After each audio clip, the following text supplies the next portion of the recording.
Okay 24ஆம் கேள்வி.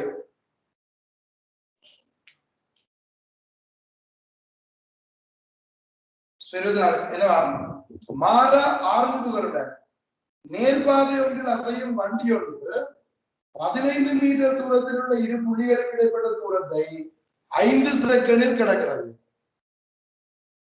இரண்டாவது புள்ளியை அவ்வண்டி கடக்கையில் அதன் கதி 5 மீட்டர் per second ஆகும். முதலாவது புள்ளியில் அதன் கதி என்னவா? இது 15 மீட்டர் இடைத்தூரத்தில் உள்ள இருக்கிற புள்ளிகளை ஒரு துணிக்க கிடக்குது. எவ்வளவு நேரத்துல கிடக்குது? 5 செகண்ட்ல கிடக்குது. அப்ப இங்க இருந்து போ 5 செகண்ட். இதை கிடக்கிற நேரம் வந்து வேகம் வந்து 5 மீட்டர் per second.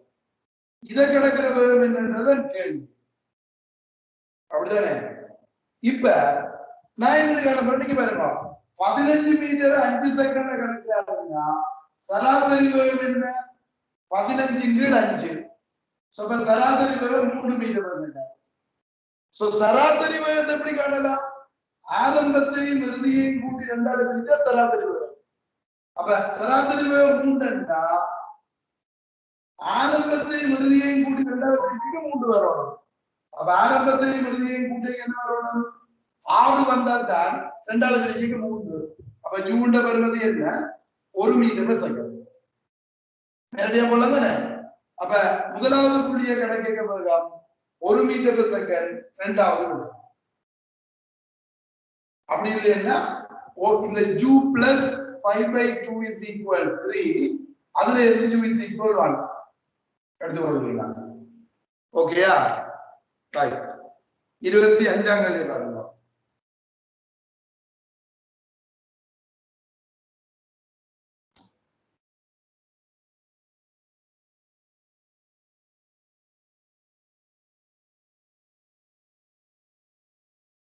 ரைட். 25 என்னவா? 1000 கிலோகிராம் திணிவுடைய ஒரு ஏற்றி ஒன்று 5 மீட்டர் per second சீரான கதியுடன் கீழ் நோக்கி அசைகிறது. ஏற்றி என்றதை என்னத்தை மீன் பண்ண? லிப்ட் தானே? இது என்னக்கு திணிவு? 1000 கிலோகிராம். இது கீழ் நோக்கின விசை வந்து 10,000 நியூட்டன். இது கீழ் நோக்கி எழுதாம சீரான கதி 5 மீட்டர் per second. ஓகே. இமேஜி மாற அமர்வுகளுடன் 10 மீட்டர் தூரத்துல ஓய்வுக்கு வருது. இது 10 மீட்டர் தூரம் இயங்கினோன்னு ஓய்வுக்கு வருது மாறா அமர்வுகள். அப்ப -8. உராய்வு விசைகள் புறக்கணிக்கக்கூடியவையாகும். இவ் அமர்வுகளின் போது தாங்கும் படத்தில் உள்ள இழுவை. இந்த லிப்ட் தாங்குற இந்த கைத்தில இருக்கிற இழுவை என்னதான் கேள்வி. அந்த வடத்துல இருக்கிற இழுவை என்னதான் கேள்வி. அப்ப எனக்கு முதல்ல அமர்வுகளை கண்டுபிடிக்கலாம். என்னண்டு இறுதி வேகம் ஆரம்ப வேகம் தெரியும் என்றால் தூரமும் தெரியும். அப்ப அமர்வுகளை காண வேண்டும். எப்படி? கீழ் நோக்கி v வர்க்கம் சமன் u வர்க்கம் plus 2s போடுவோம். இறுதி வேகம் 0, ஆரம்ப வேகம் 5 வர்க்கம் 25, அமர்வு வரக்கூடிய -2a இன்வெர்ஸ் வந்து பாருங்க. இங்க என்ன வாங்குவா? 20a is equal 25 என்றா a எவ்வளவு? 1.25 ms minus 2. இனி இழுவை கேட்கிறார். அப்ப நான் கீழ் நோக்கி எப்சிலன் m போடுறேன். கீழ் நோக்கி எப்சிலன் m போட்டா 10,000 sin t சமம் m into m வந்து 1000. அது அமர்வுகள் எல்லாம் கீழ் நோக்கி அமர்வுகள் சய 1%. அப்ப 10,000 sin t சமம் -1250. இங்க வந்து கூட்டு படம் மைனஸ் அங்க போ பிளஸ் t சமம் 11,850. எத்தனாவது விடை? 4வது விடை.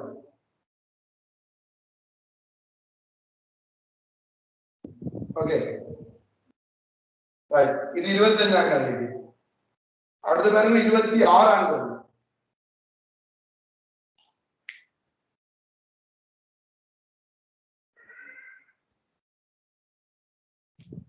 இசைலாமல்ல ரைட்.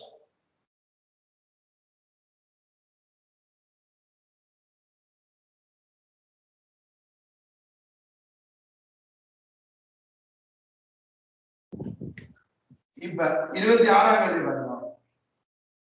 என்னவா? ஓய்வில் இருந்து சுயாதீனமாக விழும் பந்தொன்று கிடைத்தளம் ஒன்றுடன் பூரண மீளியல் மோதுகை ஒன்றை செய்கின்றது.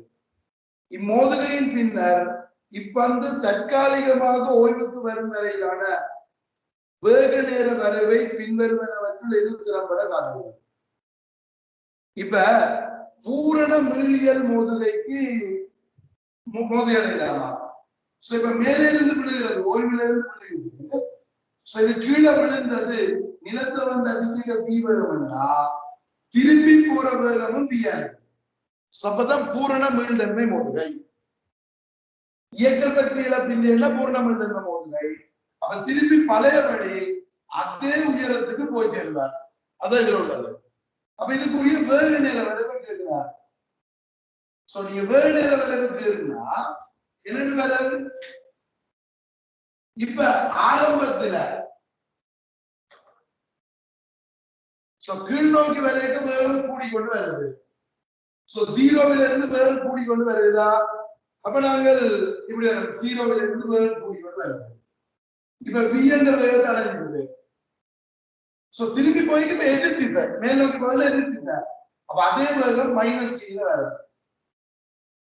அப்ப இதை கவனிக்க வேண்டியது இந்த உயரம் சொன்னார். இனி மேல போய் அமர்ந்து கொடுக்கிறார். வேகம் குறைஞ்சு குறைஞ்சு பூஜ்ஜியமாகும். அப்ப வேகம் குறைஞ்சு குறைஞ்சு குறைஞ்சு பூஜ்ஜியமாகணும், ஜீரோ ஆகும். இதுகளும் சமாந்தரமா இருக்கிறேன். இதுகின்ற படித்திறன் ஆரம்புகள், இதுகின்ற படித்திறன் திரும்பியும் ஆரம்புகள். இது புவியீர்ப்புகள் ஆரம்புகள் தானே. அப்ப இது ரெண்டு சாய்வுகளும் ஒரே அளவா இருக்கணும். அப்ப அதன்படி எந்த விடை எங்களை சிக்கல் இல்லை. இப்படி ஒரே ஒரு கிராஃப் தான் வந்திருக்க. சீரான ஆரம்புகள் என்றபடியா 3வது விடை.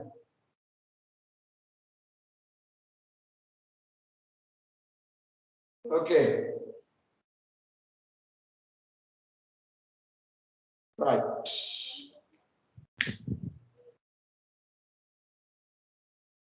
சிக்கல் இல்லையா? கேட்டதுங்களை வேக நேர வரைவு கூடாது. அடுத்தது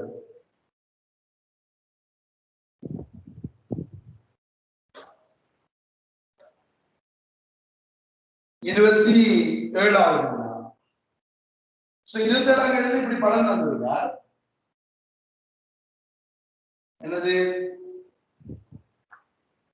இங்க இருந்து ஒரு துணிக்கு இப்படி வந்து இப்படி வருது.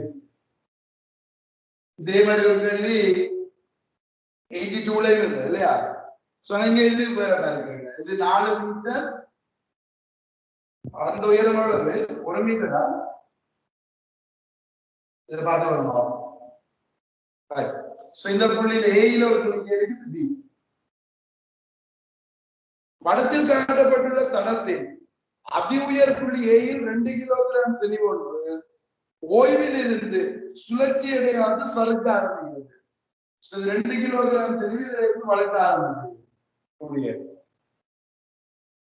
இத்தடத்தின் வழியே ஏயிலிருந்து பிக்கு செல்ல உராய் விசைகளை மீறுவதற்கு தேவையான வேலை 40 ஜூல். அப்படிங்க உராய்வு இருக்கு. இப்ப ஏயில இருந்து பிக்கு போயிருக்க உராய்வுக்கு எதிராக இழக்கிற சக்தி 40 ஜூல் இழந்துட்டாங்க. இப்ப என்ன கேட்கிறார்? இத்திணிவு பிஐ அடையாது. இதுல எந்த கூட்டு சரியானதான் கேட்கிறார். சரி, எனக்கு ஏயில இருந்து பிக்கு வரைக்குள்ள எவ்வளவு அழுத்த சக்தியை இழக்கும் என்று பார்க்கலாம். எல்லாம் இவர் ஏயில இருந்து பிக்கு வரைக்கும் இவ்வளவு தூரம் கீழே வந்துருக்கார்.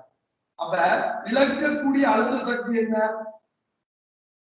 ஏயில இருந்து பிக்கு வரைக்கும் இழக்கக்கூடிய அழுத்த சக்தி எவ்வளவு பார்த்தீங்கன்னா, அப்ப 2 into 10 into இது 3 மீட்டர். இது ஒன்றாவது சரிதானே? செக் பண்ணி கொள்வீங்க. அப்ப 6 ஜூல் 60 ஜூல். அப்ப 60 ஜூல் என்றா இவர் உராய்வுக்கு எதிராக 40 ஜூல் இழக்கிறார். அப்ப 40 ஜூல் இழக்கிறன்னா இதுல வரைக்குள்ள 20 ஜூல் மிச்சமா இருக்குது. எங்க வரைக்குள்ள? பிக்கு வரைக்குள்ள.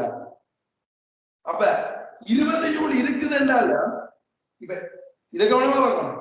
இங்க இருந்து இங்க வரைக்கும் இழந்த சக்தி 60 ஜூல்ல 40 ஜூல் இழந்துட்டார். மிச்சமா 20 ஜூல் இருக்குதா? அந்த 20 ஜூலும் என்னவா இருக்கு? இந்த இடத்துல இவருக்கு இயக்க சக்தியா இருக்கு. அப்ப பி அடையும். அப்ப அடையாதுன்றது பிள்ளைதானே. சோ பி அடையும். அந்த இடத்துல இப்ப இவர்கிட்ட மிச்சமா இருக்கிற இயக்க சக்தி எவ்வளவு? 20 ஜூல். அப்ப அந்த இயக்க சக்தி இருக்குன்னா வேகம் இருக்குதானே வேணும். அப்ப நான் எங்க போடுவேன் என்னது, அந்த இடத்துல half mv நாட் ஸ்கொயர் வந்து என்ன 20 ஜூல். இப்ப m வந்து 2, இந்த 2 போயிடும். அப்ப v நாட் ஸ்கொயர் 20 ன்னா v நாட் என்ன √20. விளையாடுங்க 4, அப்ப 4 விளையாட வந்தா 2√5 மீட்டர் பெர் செகண்ட். அப்ப என்ன சொல்லுவீங்க, b ல அந்த திணிவின் கதி 2√5 மீட்டர் பெர் செகண்ட் 4 ஆகுது. அப்ப இதுக்கு சரியான ஆன்சர் 4.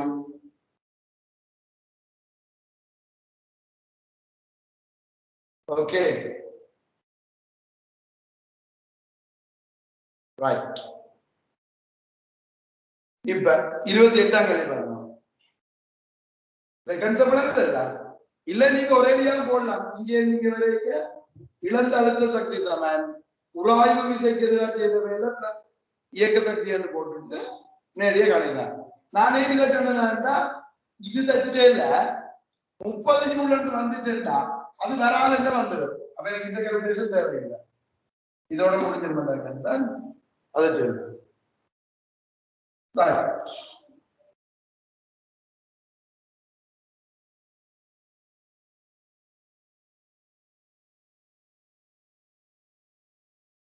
அடுத்தது பாருங்க 28.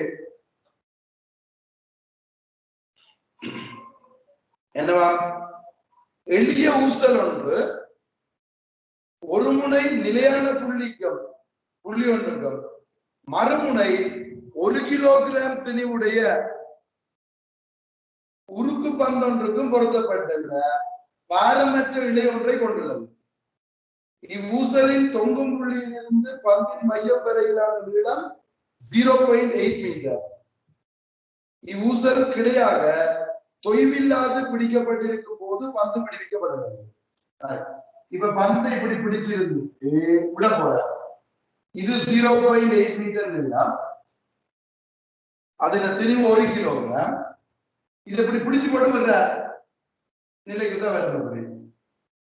சிவர்படி வெட்ட பாதையில வருவாங்க இல்லையா, இருக்கட்டும். என்ன கேள்வி எழுவாங்க. இப்ப இவ்வூசல் கிடையாக தொய்வில்லாது பிடிக்கப்பட்டிருக்கும் பொழுது பந்து விடுவிக்கப்படுகிறது. விடுவிக்கப்படுறதுன்னா ஆரம்ப 0. அதன் பாதையின் அதிதால் புள்ளியில் கிடையான மேற்பரப்பு ஒன்றில் ஆரம்பத்தில் ஓய்வில் இருக்கும் 3 கிலோகிராம் திணிவுடைய உருக்கு குட்டி ஒன்ற மோது இது வந்து நிறைய வேகம் இருக்கும். வந்து இதுல ஓய்வில் இருக்கிறது 3 கிலோகிராம், இது 1 கிலோகிராம். அவர் ஓய்வில் இருக்கிற 3 கிலோகிராம் மோதுறார். மோதி என்ன செய்தால் இப்போது 2 மீட்டர் பெர் செகண்ட் வேகத்தோட பின்னதைக்குமாயும் குட்டிக்கு கொடுக்கப்பட்ட ஆரம்பம். இது 2 மீட்டர் பெர் செகண்டோட பின்னதைக்கா இவர் என்ன வேகத்தோடைய இதுக்கு நீங்க என்ன செய்யணும்னா இவர் இங்க இருந்து இங்க வரைக்கும் வேகத்தை கண்டுபிடிங்க. எப்படி காண்றது, இழந்த அழுத்த சக்தி பெற்ற இயக்க சக்தி என்று போட்டு சக்தி காப்பு விதியை போட்டு வேகத்தை கண்டுபிடிங்க.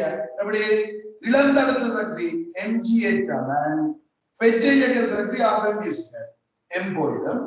அப்ப v² is equal to gh. அவ்வளவு 2 தர 10 தர எவ்வளவு உயரம் 0.8 மீட்டர் கீழே வர்றார். அப்ப 2 16, v² 16ன்னா v வந்து 4 மீட்டர். ஓகேயா, இவர் வந்து அடிக்கிற வேகம் 4.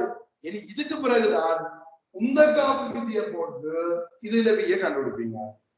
அப்ப இப்ப இந்த திசையில உந்த காப்பு விதியை போட்டீங்கன்னா ஆரம்பம் வந்து இந்த 1 கிலோகிராமுக்கு மட்டும்தான் 1 தர 4 சமன். இறுதி வந்து 2க்கும் இருக்குது 3 கிலோகிராம். அதனால வியோட எங்க 3 வி, இது மைனஸ் இந்த பக்கம் பண்ண வழியா 1 தர 2. இதை கொண்டு தூரம் கூட்டுங்க. இது 2 இது 4, 4 2 6 சமன் 3 வி.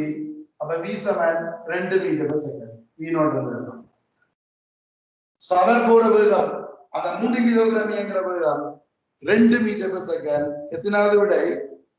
4வது. ஓகே, சோ இதுல கவனமா இருக்கணும். சிலர் என்ன செய்து விட்டுருவாங்கன்னா இங்க இருக்கிற சக்தி ஆரம்ப சக்தி இறுதி சக்திக்கு சமன் என்று போட்டு விட்டுருவாங்க. சக்தி காப்பு விதிய அப்படி போடலாது. அதாவது இவர் இங்க இருந்து வரைக்கும் ஓகே சக்தி காப்பு விதி போட்டா மோதைக்குள்ள ஒரு சக்தி இழக்கப்படும். மோதைகளுக்கு சத்தம் கேட்கும் இல்லோ, அப்ப அந்த மோதைக்குள்ள ஒரு சக்தி இழக்கப்படுறதால எங்களுக்கு இதுல இருக்கிற சக்தி அந்த மோதினா பிறகு இருக்கிற இயக்க சக்திக்கு சமன் இல்லை. அப்ப நீங்க சக்தி காப்பு விதியை மட்டுமே போட்டு நீங்க வீணோட்ட கண்டீங்கன்னா உங்களுக்கு விட பிழைக்கும். அப்ப முதல்ல சக்தி காப்பு விதியை போட்டு வேத கண்டு உந்த காப்பு விதியை போட்டுதான் இது இந்த வேத கண்டுபிடிக்கணும். ஓகே, நான்காவது ரைட். ஓகே, 29வது வினா. நீங்களும் என்னோட சேர்ந்து செய்யறீங்களே, ஸ்பீடா செய்யணும் இல்லையே?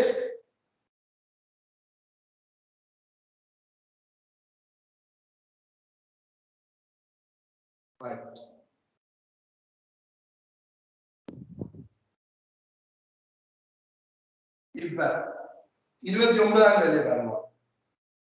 புறக்கணிக்கத்தக்க நிறையுடைய ஒப்பமான கப்பி ஒன்று வித்தராஸ் ஒன்றினால் தொங்க விடப்பட்டுள்ளது. ஒரு கப்பி வித்தராஸ் தொங்க விடப்பட்டது.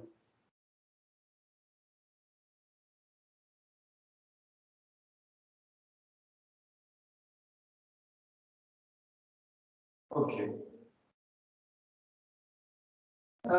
இக்கப்பிக்கு மேல் பாரமற்ற விரிவடையா இடையொன்றின் எதிர்முனைகளுக்கு 2 கிலோகிராம் 6 கிலோகிராம் பிரிவுகள் இணைக்கப்பட்டது. இங்க 2 கிலோகிராம், இங்கால 6 கிலோகிராம். இப்படி தெரிவுகளை வச்சிருக்காங்க. ஓகே, இந்நிலைகள் ஈர்ப்பின் கீழ் அசைய விடப்படும் பித்தராசி வாசிப்பு. நாங்கள் இந்த பித்தராசில வாசிப்பண்ண என்று பார்த்தாங்க. இந்த கொழுக்கில இருக்கிற இடமே என்றாலோ அதுதான் பித்தராசில வாசிப்பு. இந்த கொழுக்கில இருக்கிற இடுவைதான் வித்தராசில வாசிப்பு.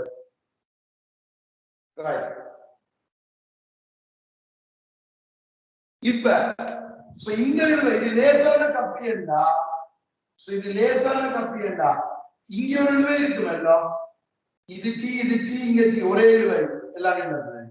இது டீ இது டீ என்றா இதுல இருக்கிற இரண்டு பேரும் டூட்டி என்று வரும். அப்ப அந்த டூட்டி தான் இந்த வித்தராசில வாசிப்பாரு.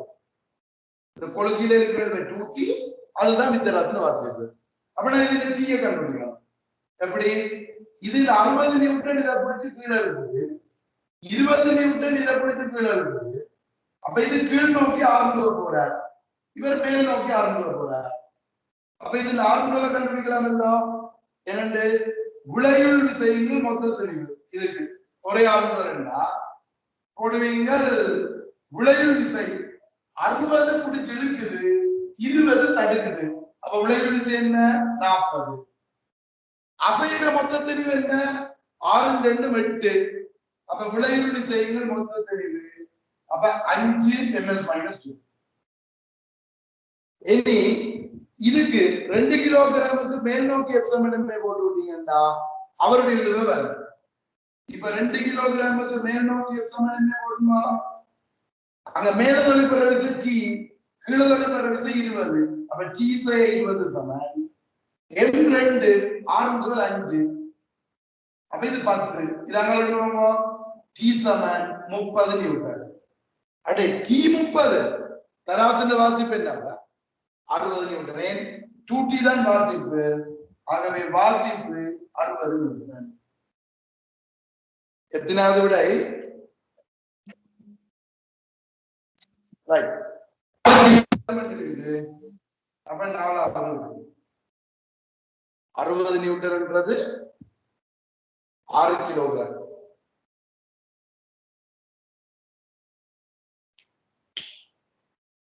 ஓகே,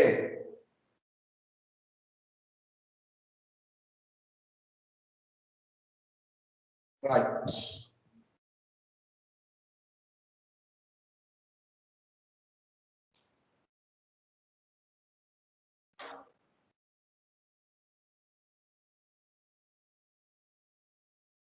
அடுத்தது 30வது வினா.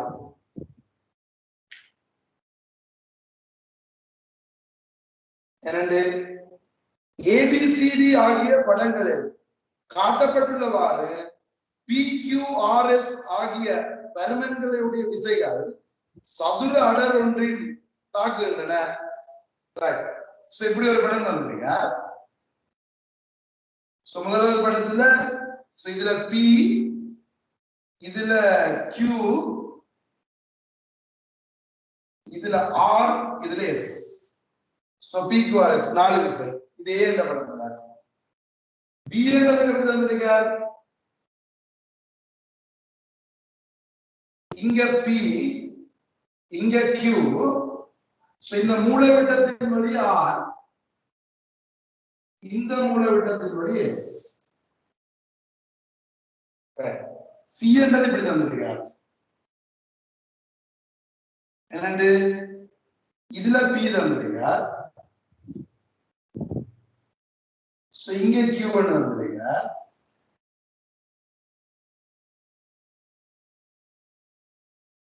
இப்படி தந்திருக்காரு R, இப்படி தந்திருக்காரு S. D என்றது இப்படி தந்திருக்காரு.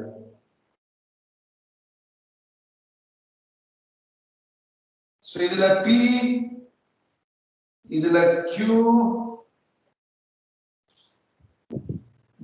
இது R, S. ரைட். இப்படி 4 படம் தந்திருக்க. ஓகே தானே? இதுல என்ன கேட்கிற? ஆகியவற்றில் எதுவும் பூச்சியம் இல்லையாயில் PQR ஆகியவற்றில் எதுவும் பூச்சியம் இல்லை. எல்லாமே PQRS என்றது பூச்சியம் இல்லாத விசைகள். இப்ப என்ன கேட்கிறார்? மேலுள்ள எச்சந்தர்ப்பங்களில் சமநிலை சாத்தியம் இல்லை. இந்த 4ல எதுல சமநிலை சாத்தியம் இல்லை அப்படின்னு கேட்கிறது. சரி, இப்ப உண்மையா ஒரிஜினல் பேப்பர் தான் பார்க்கணும், படம் அப்படி கேட்க. இப்ப நாங்க இதுல கேட்டிருக்கிற படத்துக்கு ஏற்ற மாதிரி பார்த்துக்கணும். இங்க பாருங்க, இதுல இந்த முதலாவதுக்கு சமநிலை சாத்தியமானு பாக்குறது அப்படி இந்த P-ண்டையும் Q-ண்டையும் விளைவுல எப்படி வரும்னா, உங்களுக்கு தெரியும் இணையத்தை பூர்த்தி செய்யணும். இங்க செவ்வக இருக்கக்கூடிய செவ்வகம். அப்ப இந்த செவ்வகத்துல மூளை விட்டு தான் விளைவு. இப்படி இப்ப இது கவனம் இருக்கணும். இது இந்த விளைவு இப்படிதான் இருக்கும். ஏன் அம்பு இங்க வருது, இங்க வருது, விளைவு இங்க வரும். இப்படி இருந்திருந்துச்சுன்னா ஓகே, இப்படியும் இது இப்படியும் இருந்திருந்துச்சுன்னா இங்க போயிருக்கு. ஆனா இதுல எப்படி இப்படியும் இப்படியும் இருக்கிறபடியா விளைவுகள் இப்படி வரும். 6 மெஸ்ஸுக்கு விளைவுகள் எப்படி வரும்? இப்படி வரும். 6 மெஸ்ஸுடைய விளைவுகள் இந்த மூளை விட்டத்துல வரும். இதுடையும் விளைவுகள் இந்த மூளை விட்டு எதிரெதிர் திசையில இருக்குது, ஒரே கோட்ல இருக்குது. அப்ப இதுக்கு சமநிலை சாத்தியம். அப்ப இது சாத்தியம் என்றபடி இது விடையா வராது. எதுல சாத்தியம் இல்லையோ அதுதான் விடை.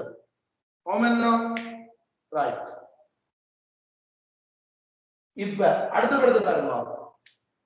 இதுக்கு பார்த்தா P-க்கும் Q-க்கும் விளைவு இது இந்த மூளை விட்டார். அதே சமப்படுத்திடும். இந்த P-ண்டையும் Q-ண்டையும் விளைவு இந்த சமப்படுத்திடும். இந்த ஆளை சமப்படுத்துறதுக்கு ஆள் இல்லை. அப்ப இங்க சமநிலை சாத்தியம் இல்லை. அப்ப இது விட. அப்ப B ஒரு விடையா வரும். அடுத்து இந்த படத்துல பாருங்க எப்படி. இப்ப இந்த P-க்கும் Q-க்கும் விளைவு அது ஒவ்வொரு இடத்துல இருக்குது. ஓகே, இப்ப இந்த P இங்க இருக்குது, Q இங்க இருக்குது. இப்ப நீங்க P-க்கும் Q-க்கும் விளைவு பார்த்தீங்கன்னா அது வேற டைரக்ஷன்ல இருக்கு. ஏன் இது P இப்படி இருக்குது, ஒரு புள்ளியில இருக்கீங்கன்னா Q இப்படி இருக்குது. அப்ப இந்த P-க்கும் Q-க்கும் விளைவு நீங்க நினைக்கிறத வேற. அதாவது இந்த பரமன்களை கொடுப்பாங்க. இந்த S மேலதான் இருக்குது. இதுக்கு விளைவு மேல வரும், S மேல ஆள் இப்படி இருக்குது. அப்ப இதுக்கும் இதுக்கும் விளைவு மேல வரும், S மேல இருக்குது. அப்ப விளைவு மேல நோக்கி அதோட ஆள் இங்கால இருக்குது. அப்ப இதுக்கு விளைவு ஒரு நாள் பூஜ்ஜியம் ஆகாது. அதோட ஒரு புள்ளியில சந்திக்கவும் இல்லையே. அப்ப இதுக்கு விளைவு என்ன செய்யாது? வராது. ஓகே, பூஜ்ஜியம் ஆகாது. அப்ப இது சமநிலை சாத்தியம் இல்லை. இந்த கியூவுக்கும் ஆருக்கும் விளைவில் இப்படி வரலாம் வரலாம் சாத்தியம். இதுக்கும் விளைவில் இப்படி வரலாம். எஸ்க்கும் பிக்கும் விளைவில் இப்படி வரலாம். அது ரெண்டு விளைவில் இந்த இதுல வரலாம். அப்ப இங்க சமநிலை சாத்தியம். ஆனா கட்டாயம் இல்லை. ஒரு சான்ஸ் ஒண்ணு இருக்குது. எப்படி இது விளைவு கிடையாது. அது எஸ் விளைவு சமனா இதுல வந்துட்டா சமநிலை சாத்தியம். ஓகே, சான்ஸ் ஒன்று இருக்கிறதால இது சாத்தியம் ஆகலாம். அப்ப இது சாத்தியம் இல்லை. பியிலையும் சியிலையும் ஒரு நாளும் சாத்தியம் இல்லை. அப்ப இது விட பி அண்ட் சி நான்காவது.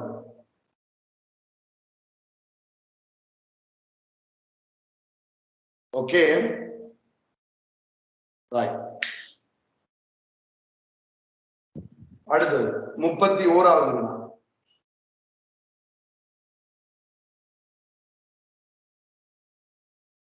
இது விளங்குது இல்ல?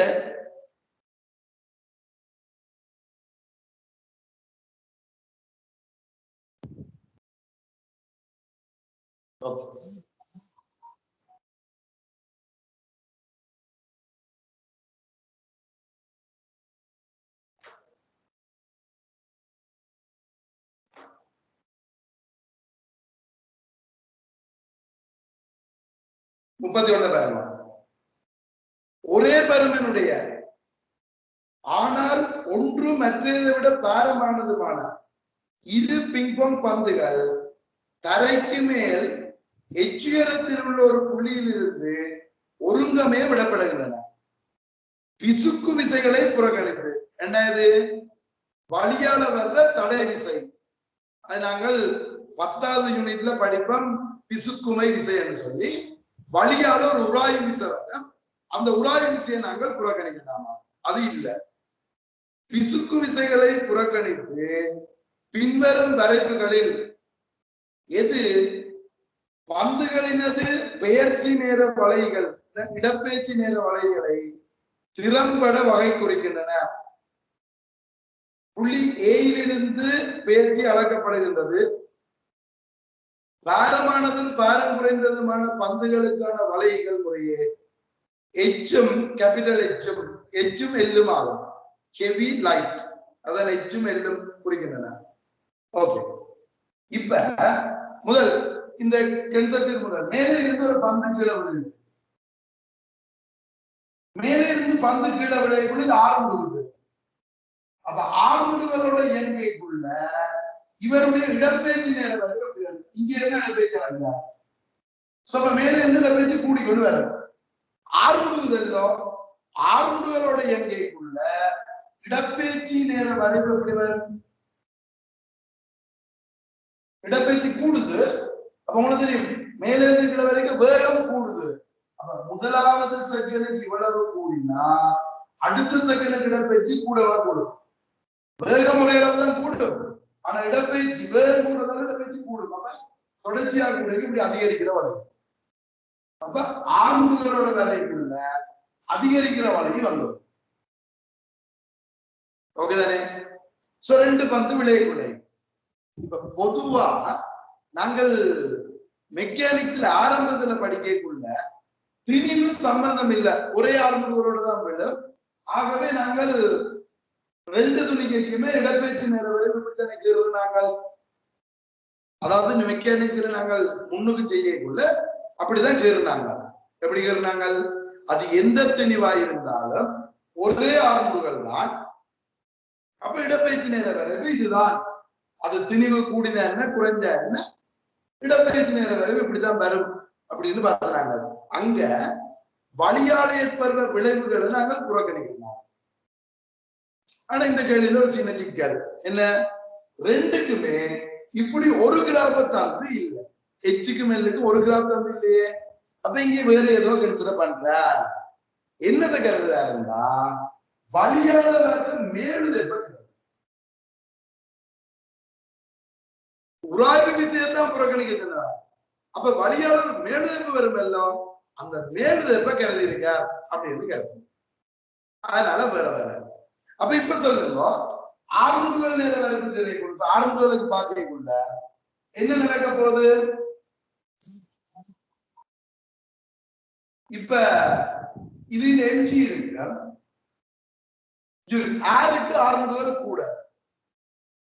அப்ப இப்ப எதிர்பார்க்கிறேன் கீழ் நோக்கி F7MA போட போறேன்.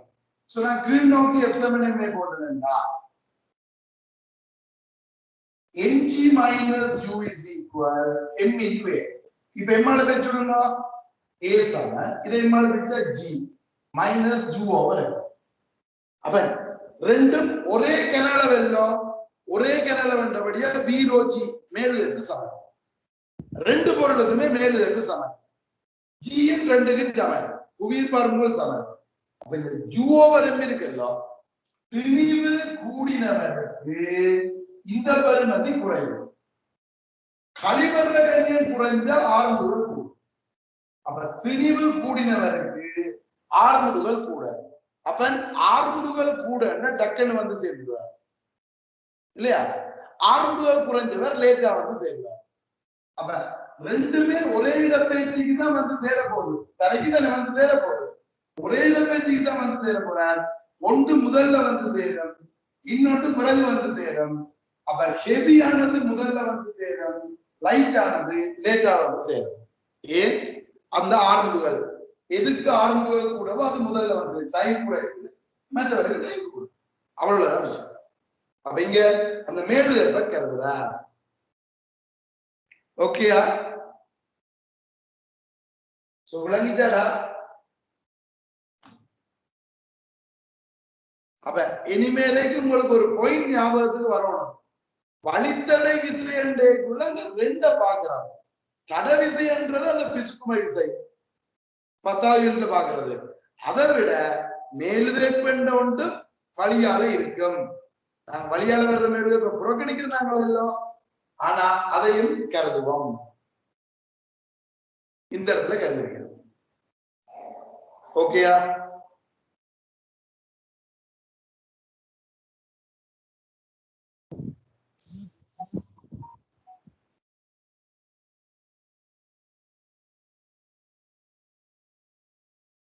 என்ன கேக்குறீங்கன்னு விடங்கலடா.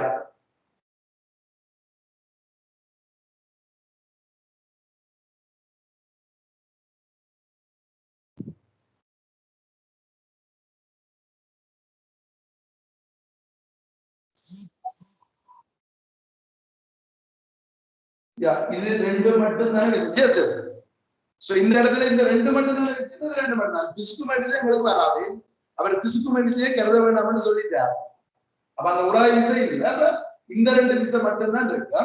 ஆனா நாங்கள் என்னன்னு சொன்னா, மெக்கானிக்ஸ்ல நாங்க முன்னுக்கு கேட்க ஹைட்ரோ படிக்கிறதுக்கு முதல் பாருங்க நாங்க என்ன சொன்னாங்க, 2m திணிவோ m திணிவோ 2m திணிவுடைய கல்லு விழுகுது, m திணிவுடைய கல்லு விழுகுது.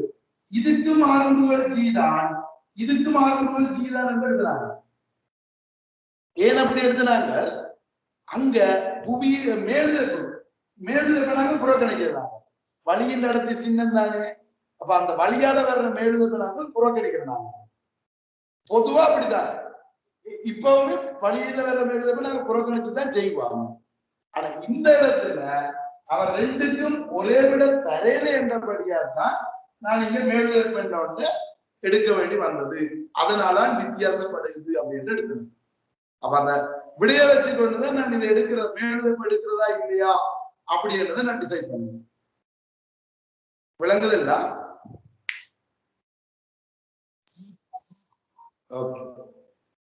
அடுத்த எழுத 32.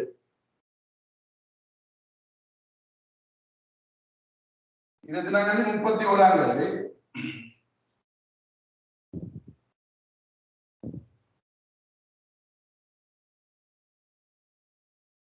32 என்னவா? மெல்லிய தட்டை உலோக நாணயம். இதுல நீங்க நோட் பண்ண வேண்டியது, வாசிக்க மெல்லியது. நான் சொல்லியிருக்கேன் பாஸ் பேப்பர்ல மெல்லியது அப்படின்றது தான் மெல்லியது, மிக மிக மெல்லியது. அதுக்கு நாங்கள் கன அளவு கலைக்கலாம். சிறியது அப்படின்னு தந்து தரணும், மிக மிக சிறியது. எல்லாரையும் ஓரளவானது தருது சிறியது, சிறியது தந்து தரணும், மிக மிக சிறியது. ஓகே, அப்ப இங்க மெல்லிய தட்டை உலோக நாணயம் ஒன்றை கொண்டுள்ள பனைக்கட்டி கனவடிவம் ஒன்று. இப்ப தண்ணிக்குள்ள பனிக்கட்டி ஒன்று மிதக்குது. சோ முதல்ல நாங்க இந்த தியரியை பார்த்துருவோம். சோ தண்ணிக்குள்ள பனிக்கட்டி மிதக்கைக்குள்ள இப்ப இந்த பனிக்கட்டி உருகுது.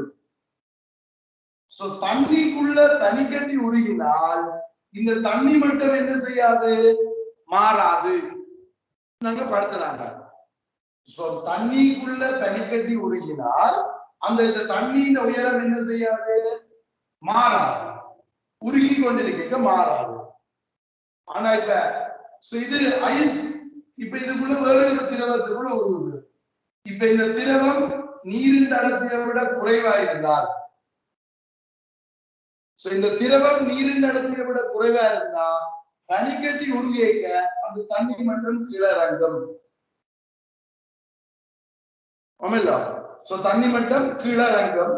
எப்ப நீருக்குள்ள பனிக்கட்டி நீரை விட அடர்த்தி குறைஞ்சதுக்குள்ள மிதக்க அது உருகுற நேரம் தண்ணி மட்டும் குறையும்.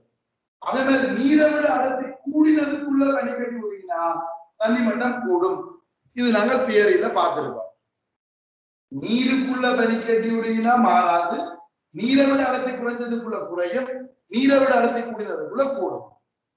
ஓகே தானே? அது ஒரு கன்செப்ட். இப்ப நீருக்குள்ள உருகுது. அப்ப நீருக்குள்ள பனிக்கட்டி உருவாக்க என்ன செய்யாது, தண்ணி மட்டம் மாறாது. இப்ப இதுல இன்னும் கொஞ்சம் வித்தியாசம் என்னன்னா, இதுக்குள்ள ஒரு நாணயம் இருக்கு.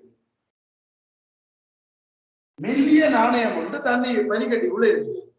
இப்ப உங்களுக்கு தெரியும், இந்த நாணயம் இதுக்குள்ள இருக்கேக்குள்ள இந்த நாணயத்தின் வெயிட் இருக்குல்ல, இந்த நாணயத்தின் வெயிட் வந்து இது அமர்த்துது. எதை அமர்த்துது? இந்த பனிக்கட்டியை அமர்த்தி வச்சிருக்கு. அப்ப இந்த பனிக்கட்டி வந்து கூட அமர்ந்து இருக்குது. இந்த நாணயம் இதுக்குள்ள இதன்றத அமர்த்துறதால அந்த தண்ணி மட்டும் என்ன செய்யும், கூட இருக்கும். மெல்லிய தட்டை நாணயம் C1 கொண்டுள்ள பனிக்கட்டி கன வடிவம் ஒன்று இருக்கிறது. நாங்க இப்ப இந்த கேள்விக்கு போவோம்னா, நாங்க ஒரு இரும்பு துண்டு இருக்கிற மாதிரி யோசிப்போம். இதுக்குள்ள ஒரு இரும்பு துண்டு இருக்கிற மாதிரி யோசிப்போம். அப்ப இந்த இரும்பு துண்டுக்கு ஒரு வெயிட் இருக்குமல்லோ, அந்த இரும்பு துண்டு முதலில் அமர்த்தி வச்சிருக்கோம். அப்ப ஆரம்பத்தில் இது கூட கன அளவு இடம்பெயர்ந்திருக்கு. இந்த இரும்புக்கு சேர்த்து திரவத்தை இடம்பெயர்ந்திருக்கோம். இப்ப இந்த பனிக்கட்டி உருகுது. இந்த பனிக்கட்டி உருகுறதால எந்த மாற்றமும் இல்லை, தண்ணி மட்டும் மாறாது. அப்ப இந்த பனிக்கட்டி உருகி கொண்டிருக்குது. உருகி கொண்டிருக்க இந்த நீர் மட்டம் மாறாது. உருகி உருகி ஒரு கட்டத்துல இந்த நாணயம் தண்ணிக்குள்ள விழுந்து. இப்ப கிணக்க பனிக்கட்டி உருகினா பிறகு நாணயம் இரும்பு இதுக்குள்ள விழுந்துக்குது. இப்ப இரும்பு விழுந்தா இந்த தண்ணி மட்டும் டக்குன்னு ட்ராப் ஆகும். ஏன்? முதல்ல இந்த நாணயத்தின் நிறைக்காக இடம்பெயர்த்திருந்து வரணும். இப்ப அந்த நாணயத்தின் நிறைக்கா இல்லை, கனளவுக்கு தான் இடம்பெயர்க்க போறாரு. அப்ப அந்த நாணயத்தின் நிறை குறைஞ்ச உடனே என்ன செய்யும், தண்ணி மட்டும் டக்குன்னு விழும். தண்ணி மட்டும் குறைஞ்சு அதுக்கு பிறகு இந்த பனிக்கட்டி உருகி கொண்டிருக்கு. இப்ப மாறாது. ஓகே, இந்த இடத்துல இது மாறாம இருக்கு. இது உங்களுக்கு விளங்கிச்சது இல்ல, அந்த தியரி விளங்கி இருக்கிறார்களுக்கு விளங்கிட்டாங்க. அந்த தியரி உங்களுக்கு ஞாபகத்தில் இருக்க இல்லைன்னா தெரியல.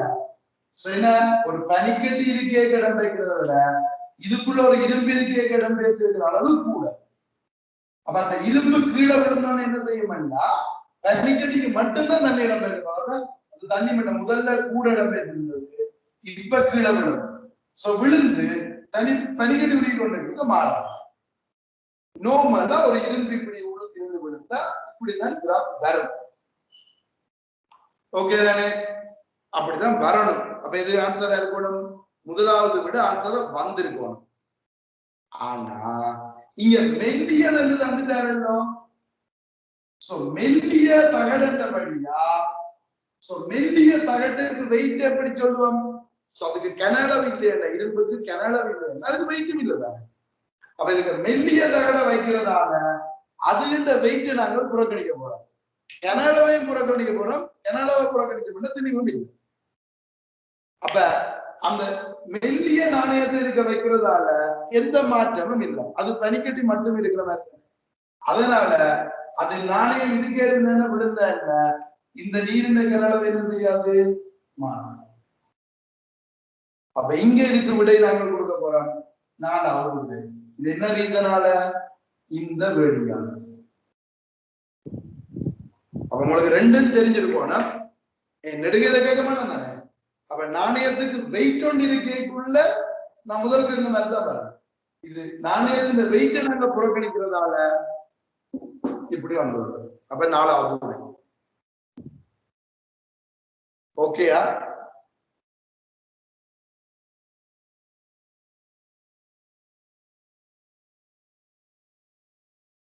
விளங்கிச்சல்ல?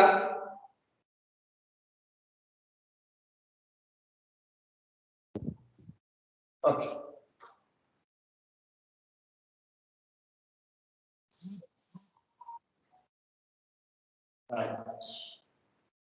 இப்ப 33வது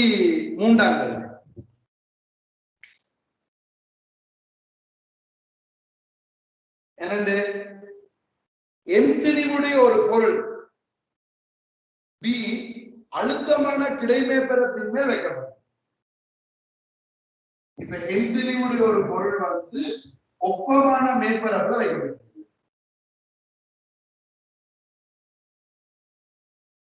ஓகே. அம்மேசையின் மூளைக்கு பொருத்தப்பட்டுள்ள ஒப்பமான கப்பி ஒன்றின் மேலாக செல்ல இழை ஒன்றுக்கு அதே தெளிவு எம்முடைய பூனை ஏ. இப்ப இதுல பூனை ஆமாம். இது பி, அது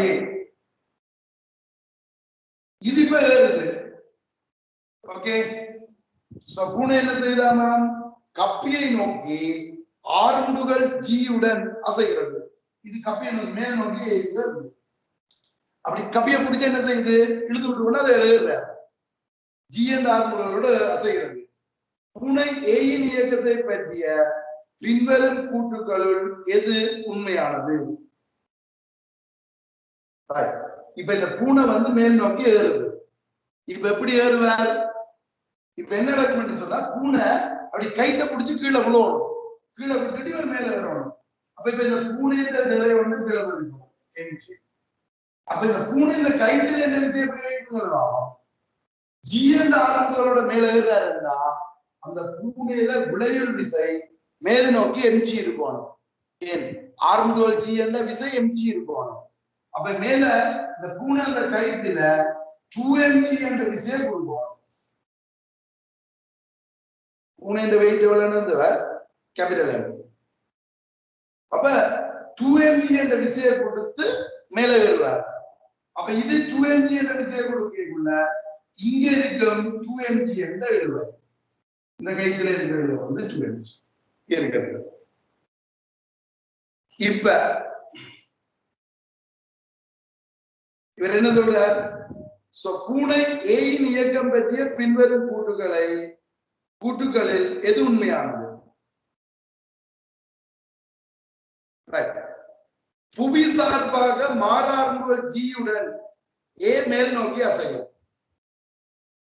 இப்ப என்ன சொன்னவர்?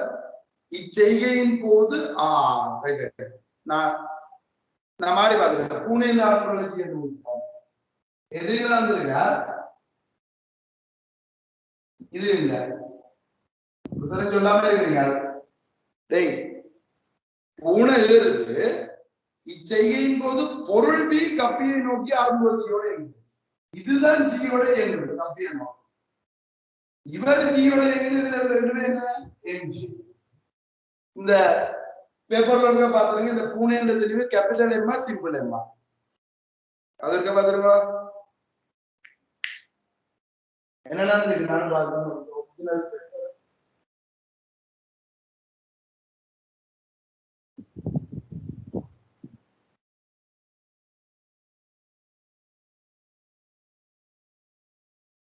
அது சிம்பிள் எம் தான்.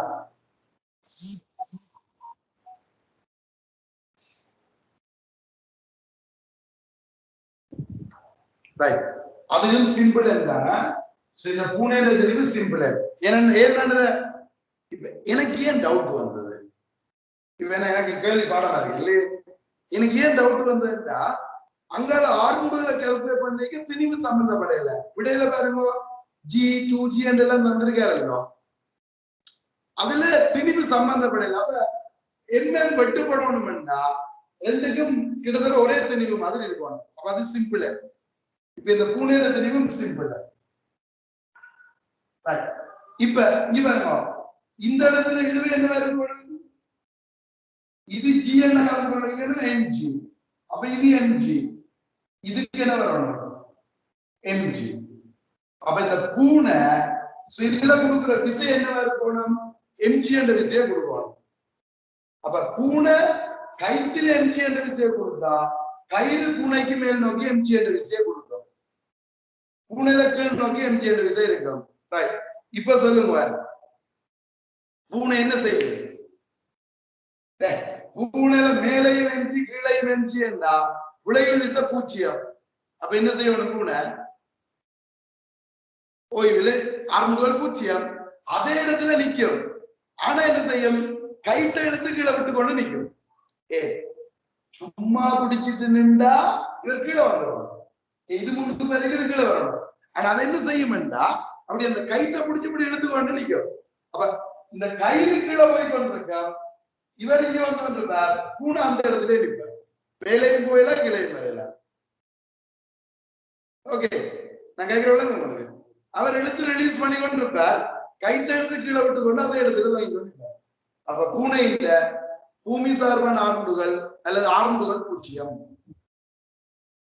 எத்தனாவது விடை மூன்றாவது விடை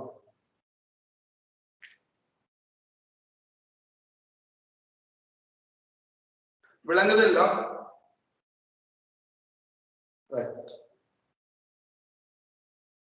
அடுத்தது 34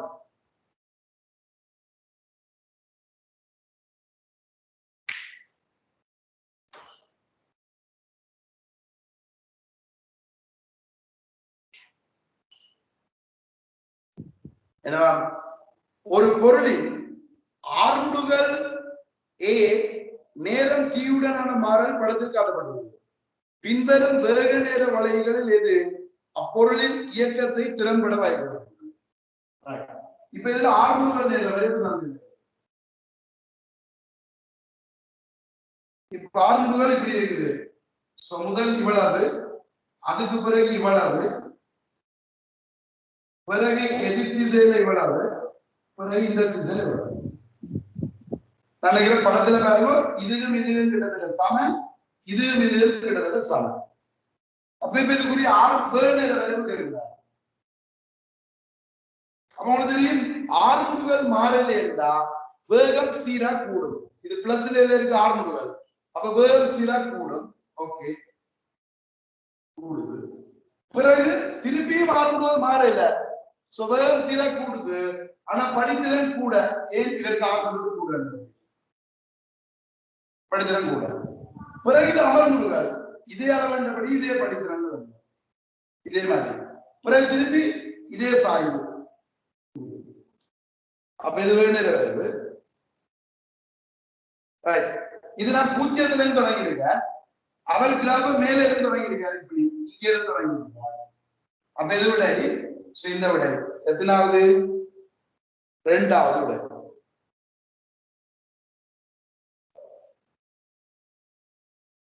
ஓகேயா ரைட் அப்ப சாரி